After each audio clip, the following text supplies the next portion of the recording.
Uh, Dalili za vidonda vya tumbo ni zipi? Mtu ambaye ana vidonda vya tumbo tutamjuaje? Mtu ambaye ana vidonda vya tumbo ana dalili zifuatazo. Dalili ya kwanza kabisa ni maumivu ya tumbo, ambayo haya maumivu ya tumbo huwa yanakuwa ni maumivu ya juu ya kitovu, lakini pia maumivu haya huwa yanakuwa yanasambaa kuelekea mgongoni, wakati mwingine yanakuwa yanapanda kifuani. Na maumivu haya asili yake yanakuwa ni kama yanawaka moto. Kwa mtu anakuwa anahisi kuungua maeneo yake ya tumbo juu ya kitovu, lakini pia maumivu haya yanakuwa yanasambaa kuelekea mgongoni, mwingine anakuwa anapanda juu ya kifua. Lakini pia wanakuwa wana hali ya tumbo kujaa gesi, muda mwingi tumbo linakuwa linaunguruma, lakini huwa wana dalili za kupata kichefuchefu, wakati mwingine kutapika. Na si hivyo tu, watu wengine ambao wana vidonda vya tumbo huwa wanapata hali ya kuwa na kiungulia cha mara kwa mara.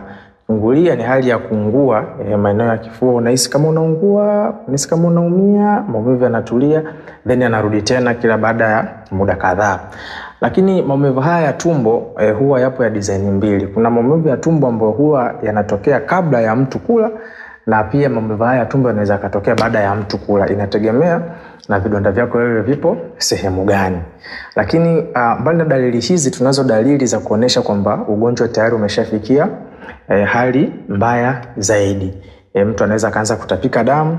Mara nyingi huwa inatokea pale ambapo watu wanakuwa wameshasababisha vile vidonda vimesababisha utumbo kutoboka, kwa maana perforated peptic ulcer.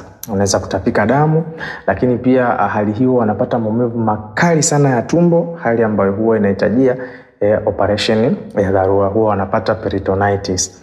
Lakini pia katika hali hii watu huwa wanaweza kaanza kuwa wanapungua uzito, kwa sababu huwa wanapata zile kichefuchefu, kutapika.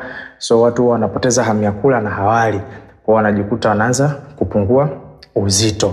Lakini pia muda mwingine tumbo unakuta linakuwa limevimba kwa sababu ya tumbo linakuwa limejaa gesi muda mrefu.